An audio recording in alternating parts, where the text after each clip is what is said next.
Now, critics of a proposed ban on vapes in Mexico have said it will play right into the hands of the country's extremely powerful drug cartels. Mexico's president, Claudia Sheinbaum, has said the vape ban could pass this year, and because her party has the necessary majority in Congress, it will be enshrined in Mexico's constitution. This comes after the UK government passed a similar ban on disposable vapes just last week. Well, we're joined by Alberto Gómez Hernández, the policy manager at World Vapers Alliance. Alberto, you were at a protest regarding this vape ban in Mexico last month, I think. So what's the principal argument you're making here?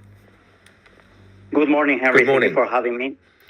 Yes, the principal argument that we have is that there are over 50 million smokers in Mexico right now. This is obviously boosting cancer, smoke-related illnesses and deaths.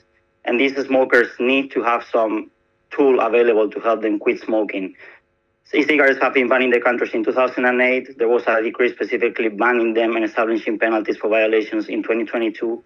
And now the government wants to implement this ban into the constitution and to criminalize consumers. And we think this is a huge mistake. It's going to have to be a very bad hit on public health. And is effectively going to criminalize millions of users in Mexico, and it's a huge gift to the black market and the cartels there. Right, because presumably the government is thinking that if you emphasize that vapes are outlawed and that they're associated with violent crime and cartels, it will put people off using them. Well, we believe that having legal vapes regulated, where there is traceability, where we know what the ingredients are and if the batteries and devices are safe, is going to encourage users to take up on them and quit smoking and live healthier lives. Obviously, if they are in the black market, it's going to be just much easier for underage or children to access the products, and it's going to prevent many adults from seeing them as an attractive option to switch.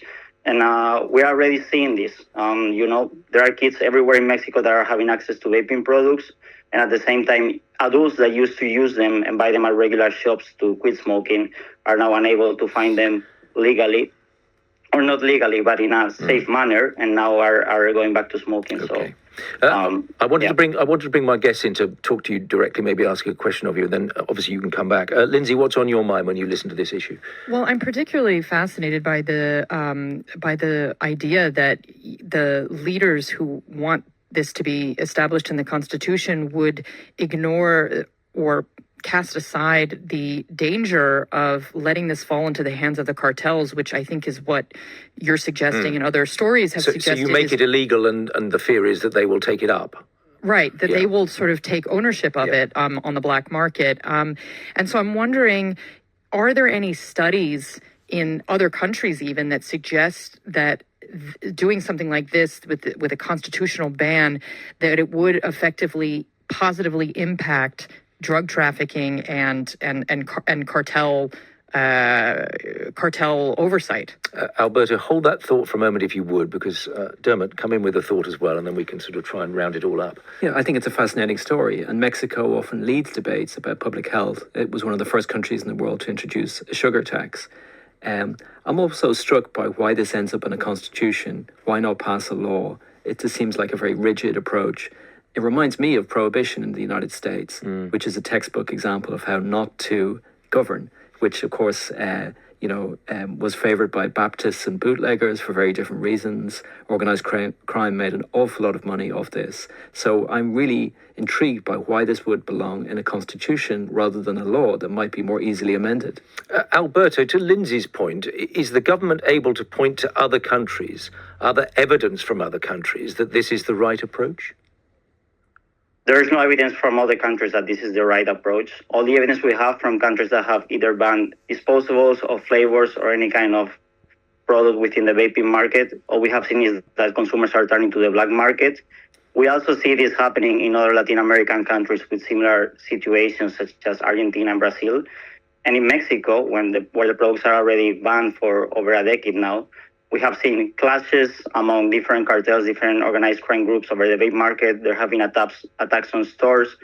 Stores have been burned and stores have been made against anyone trying to sell the products that is not the own cartels. So clearly there is no evidence supporting this. Just on the safety point, as a final observation, I mean, you talked about it in terms of it being safer than traditional smoking, but there was a study only a few months ago here in this country that said that vaping damages young people's lungs as much as smoking, because they carried out various tests on young people, and whether they smoked a vape or a traditional cigarette, it had a similar impact. So are you sure that what you're putting forward is actually safer? We are completely sure. There are hundreds and hundreds of studies supporting our view.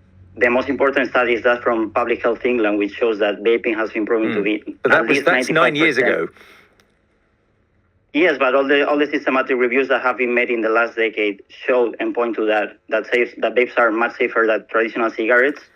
Even the health research studies from the NGO Cochrane, every year they show this evidence, and they show that vaping is an effective tool to quit smoking, is much safer than smoking, and it's a desirable alternative for smokers. Okay. Very good to have your thoughts and your contribution to the program. Thank you for coming on. Alberto Gómez Hernández, the policy manager at World Vapers Alliance. You're with Weekend from the BBC World Service.